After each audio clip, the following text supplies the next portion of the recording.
नाज़रीन मोहतरम, बहुत सी खबरें और वीडियोस गर्दिश कर रही हैं कि पाकिस्तान एयरफोर्स चीन से J-31 स्टेल्थ एयरक्राफ्ट हासिल करने जा रही है और जल्द ही ये स्टेल्थ एयरक्राफ्ट पाकिस्तान एयरफोर्स का हिस्सा बनने जा रहे हैं। इसके साथ साथ ये खबरें भी आपने देखी होंगी कि MiG-35 एयरक्राफ्ट रूस से हासिल किए जा रहे हैं। पाकिस्तान एयरफोर्स में आखिर चल क्या रहा है? क्या वाकई स्टेल्थ एयरक्राफ्ट अब चीन से हासिल किए जाएंगे और रूस से ट्विन इंजन के हामिल MiG-35 पाकिस्तान हासिल करने जा रहा है? खबरों में कितनी सच्चाई है और इस हवाले से ताज़ा तरीन सूरत-ए-हाल क्या है? पाकिस्तान एयरफोर्स से जुड़ी इस खबर को आज हम इस वीडियो में तफसील के साथ देखेंगे।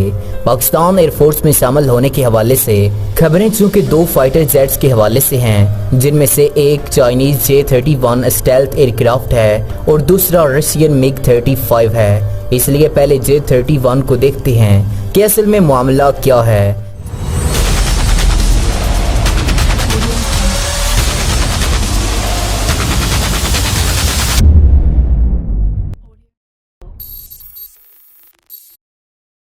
चाइना जो भी हथियार बनाता है उनमें से अक्सर को पाकिस्तान के साथ जोड़ा जाता है कि पाकिस्तान हासिल करने जा रहा है। इसकी वजह यह है कि पाकिस्तान और चीन के ताल्लुकात अच्छे हैं। इस बात में कोई शक नहीं है कि पाकिस्तान आर्मी और एयरफोर्स इस वक्त अगर किसी मुल्क से दिफाई सामान हासिल कर रही है तो वो चीन है। नाज़रीन मोहतरम, J-31 के हवाले से देखा जाए तो 2013 से 2015 तक ये खबरें बिल्कुल सच थीं कि पाकिस्तान के स्टेल्थ J-31 में दिलचस्पी रखता है और इस जंगी जहाज के 30 से 35 यूनिट हासिल करने का इरादा रखता है। मगर इसके बाद पाकिस्तान का इंटरेस्ट इस फाइटर जहाज में कम होता गया और अब हालात ये हैं कि पाकिस्तान इस एयरक्राफ्ट के हवाले से बिल्कुल खामोश हो गया है। इसकी चंद एक वजूहात हैं। सबसे पहली J-31 है। J-31 अभी तक चाइनीज J-20 की तरह बर्थ साबित नहीं कर सका और इतने सालों के बाद भी ये एयरक्राफ्ट अभी प्रोटोटाइप की हद तक ही महदूद है। इसलिए इस एयरक्राफ्ट की फुली ऑपरेशनल होने की सलाहियतों के बारे में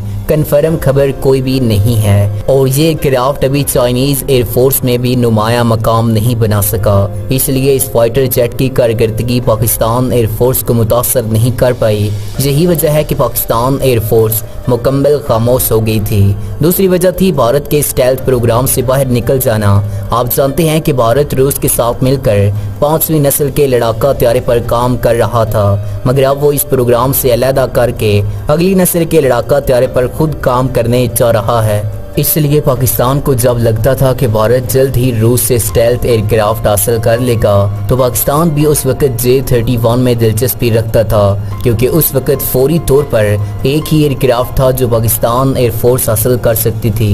मगर अब फौरी तौर पर पाकिस्तान एयरफोर्स को भारत से स्टेल्थ कमबैक का सामना नहीं है। इसलिए पाकिस्तान J-31 से दस्तबरदार हो गया था। इसके बाद सबसे बड़ी वजह है JF-17 थंडर की कामयाबी। इस फाइटर जेट ने पाकिस्तान एयरफोर्स को एक कॉन्फिडेंस फराहम किया। खुद अगली नस्ल का एयरक्राफ्ट बनाने का यही वजह था कि पाकिस्तान ने प्रोजेक्ट अज़म शुरू किया और उसके तहत अपना स्टेल्थ एयरक्राफ्ट खुद डिजाइन किया और पाकिस्तान एयरफोर्स से कह भी चुकी है कि वो अब इस प्रोग्राम को आगे लेकर जाएगी और अपना 5वीं नस्ल का लड़ाका तैयारा खुद बनाएगी, जैसा कि JF-17 थंडर बनाया है। वरना पाकिस्तान एयरफोर्स चीन से ही कोई बना बनाया फाइटर जेट हासिल कर लेती। JF-17 थंडर की जगह इसलिए अब J-31 पाकिस्तान के एयरफोर्स में शामिल होंगे, इसके चांसेस बहुत कम हैं और इस वक्त जो खबरें चल रही हैं वो सच नहीं हैं। पाकिस्तान इस वक्त प्रोजेक्ट अज़म पर फोकस किए हुए है और इसी पर काम कर रहा है। J-31 में या चीन ने J-20 में पाकिस्तान अब इस वक्त दिलचस्पी ले सकता है, जब पाकिस्तान के अपने स्टेल्थ एयरक्राफ्ट से पहले ही भारत खित्ते में स्टेल्थ वर्ल्ड का आगाज शुरू कर दे और इसके अभी दूर दूर तक चांसेस नहीं हैं, क्योंकि भारत के पास भी इस वक्त ज़्यादा ऑप्शंस नहीं हैं। ऐसे एयरक्राफ्ट के लिए यही वजह है कि वो भी अपने स्टेल्थ एयरक्राफ्ट के प्रोग्राम का आगाज कर चुका है, जो अगर सब कुछ ठीक रहा तो पाकिस्तान के प्रोजेक्ट अज़म के तहत तैयार होने वाले स्टेल्थ एयरक्राफ्ट के साथ ही मंजर आम पर आएगा। इसके लिए दोनों मालिक ने 10 से 15 साल का टाइम सेट कर रखा है, यानी 10 से 15 साल तक दोनों मालिक की एयरफोर्स में ऐसा कोई भी एयरक्राफ्ट शामिल होने के कोई चांसेस नहीं हैं। नाज़रीन मोहतरम, आप देखते हैं मिग 35 वाली खबर को कि वाकई क्या पाकिस्तान एयरफोर्स मिग 35 रूस से हासिल करने जा रही है। साल 2018 और 2019 में रशियन मीडिया की तरफ से ये क्लेम किया गया था कि पाकिस्तान रूस से $9 बिलियन तक के दिफाई प्रोडक्ट्स हासिल करने का इरादा रखता है, जिनमें एयर डिफेंस सिस्टम और मीडियम से हैवी वेट के एयरक्राफ्ट भी शामिल थे। बाद में इस खबर को पाकिस्तान की इस वक्त की गवर्नमेंट की तरफ से कंफर्म किया गया था कि पाकिस्तान ने इसके लिए रूस से राब्ता किया है, लेकिन बाद में पाकिस्तान में हुकूमत तब्दील हो गई और उसके बाद कोई ऐसी खबर सामने नहीं आई कि पाकिस्तान ने दोबारा ऐसी कोई बात की हो और उसके साथ राब्ता किया हो। इस पाकिस्तान एयरफोर्स में मिग 35 शामिल हो रहे हैं, ये भी खबर दुरुस्त नहीं है। मगर खबर में इस हद तक सदाकत है कि पाकिस्तान एयरफोर्स मिग 35 में दिलचस्पी रखती है। इसकी वजह ये है कि रूस के ये एयरक्राफ्ट F-17 थंडर वाले इंजन से ही लैस होंगे और पाकिस्तान के लिए रूस के ये एयरक्राफ्ट को हैंडल करना आसान है।